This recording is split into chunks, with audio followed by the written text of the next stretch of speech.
Meus amigos, a Prefeitura de São Paulo flagrou, através daquele sistema de monitoramento com câmeras, mais de 9.000 motocicletas com a mesma placa. Qual a placa? BRA 49CC. Você já deve até ter visto essa placa por aí. Basta dar um Google e você encontra facilmente essa placa disponível para venda a preços baixos em diversos sites. Tem até essa versão aqui, ó, de colecionador que eu encontrei facilmente e comprei e recebi aqui no conforto do lar. E outra coisa, hein? Não é nem de plástico, é uma placa de alumínio mesmo, de verdade, ó, placa de metal. No total, foram mais de 10.400 flagrantes, através das câmeras, de motocicletas com essa placa BRA 49CC, inclusive a mesma placa em vários locais diferentes ao mesmo tempo. É claro, tem um monte de gente rodando com a mesma placa. Além da BRA 49CC, tem também a BRC, MOB e SHI, sempre com o mesmo final, 49CC. Inclusive, esse final 49CC tem uma explicação. Inicialmente, essas placas aqui foram criadas de maneira informal para aquelas motocicletas de até 50 cilindradas, né? Até 49, 50, as chamadas cinquentinha, que são enquadradas atualmente como ciclomotores. Portanto, mesmo que ela não atinja as 50 cilindradas, elas são enquadradas como tal. Por isso, deve ser registrada, emplacada e licenciada para circular em via pública, assim como as elétricas até 4.000 watts. Quem prevê isso é a resolução do CONTRAN número 996/2023, que especifica até as características das motinhos nessa imagem que você está vendo aí. Mas na prática isso não acontece. Na maioria das vezes, o que ocorre de fato é que as pessoas que compram essas motinhos, tanto a combustão como a elétrica, acabam comprando nova, guarda a nota fiscal e não faz o emplacamento, não faz nenhum tipo de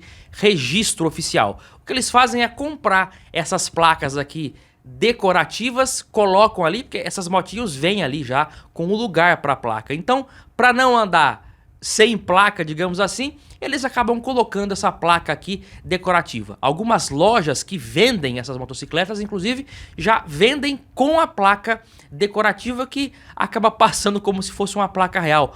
No interior do Brasil, em grande parte, a fiscalização acaba fazendo vista grossa quando vê uma motinho com essa placa, geralmente com um idoso dirigindo, inclusive. Esses veículos têm se popularizado rapidamente em todo o país, levantando questionamentos sobre as regulamentações que já estão sendo feitas, mas como eu disse, não está sendo de fato muito eficiente, né? Um dos problemas que é a venda dessa placa, que não é proibida, né? Isso aqui pode ser vendido, é uma placa decorativa para você pendurar na parede. Eu comprei essa daqui para poder fazer o vídeo e vou colocar na parede, porque nem moto eu tenho, né? Mas o problema é que esta placa está sendo usada justamente para outros fins, como por exemplo, serem colocadas em motos de até cilindradas maiores, como uma CG 125, por exemplo. Os motivos disso são geralmente para escapar de radar ou motivos piores, como a prática de crimes, né?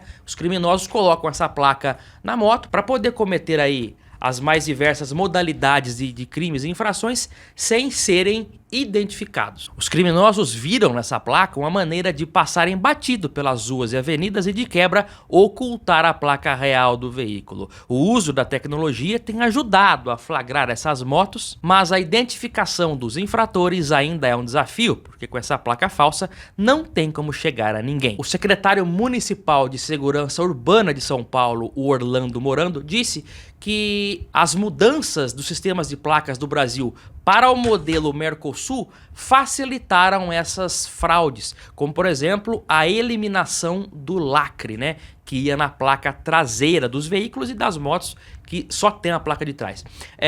Inicialmente, em 2019, quando a placa Mercosul foi implementada no Brasil, lá no Rio de Janeiro, o Rio de Janeiro foi o primeiro estado brasileiro a iniciar o emplacamento. Naquela época, as placas do Mercosul brasileiras tinham a identificação do município na lateral e também tinham o lacre. Porém, pouco tempo depois, o governo federal simplificou a placa, criando uma nova versão oficial. E aí, então, foram retiradas as identificações de município e também o lacre. Na época, a medida foi justificada para baratear o custo da placa. Uma das medidas adotadas pela prefeitura também está sendo a instalação de câmeras naquelas motos da própria GCM que monitoram em tempo real no trânsito as placas que estão à sua frente e já são interligadas, né? Essas câmeras são interligadas com o sistema Smart Sampa, de modo a identificar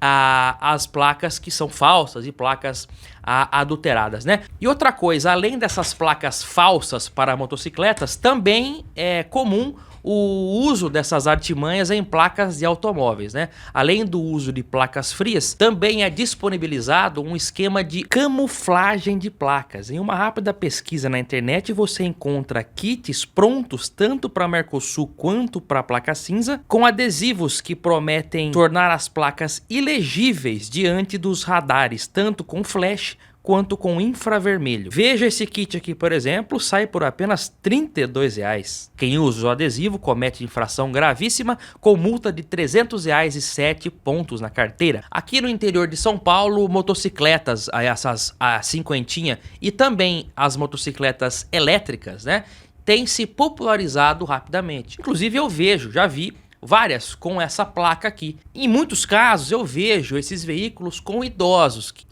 Esses veículos ajudam os idosos na mobilidade, mas por outro lado também vejo muitos adolescentes andando com esses veículos sem a menor responsabilidade. Então, se por um lado ela é benéfica para uns, para outros acaba sendo aí uma algazarra. Mas a placa tem se tornado um problema e um desafio para a identificação.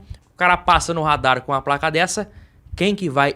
Anota a placa aí, multa aqui, vai multar o quê? Né? A placa que é comercializada, e é complicado, você vai proibir a comercialização? Não tem como, só que é uma placa decorativa. É como se a validade dessa placa é a mesma de uma placa amarela, por exemplo, ou seja, nada nos dias atuais. Aliás, por falar em placa amarela, eu divulguei no canal recentemente uma informação de um dos clientes que nós tivemos acesso, que conseguiram uma resposta, né, àquele pedido de certidão que teoricamente seria propriedade do Estado, entregarem a placa física para o órgão de trânsito. E levantou uma questão: por que o Detran estaria fazendo isso? Não tem muito sentido e causou um espanto de nossa parte. Então a boa notícia é que o Vinícius Novaes, que é diretor lá do sistema Renavan do Detran de São Paulo, entrou em contato conosco a fim de esclarecer essa situação e disse que não procede a informação de que o Detran está pedindo o recolhimento de placas amarelas. Então isso não é verdade. O que pode ter acontecido é alguma informação equivocada por parte do funcionário em questão que estava assumindo a orientação daquele protocolo específico. É compreensível, já que é um mecanismo novo que está sendo ofertado agora gratuitamente no site do Detran.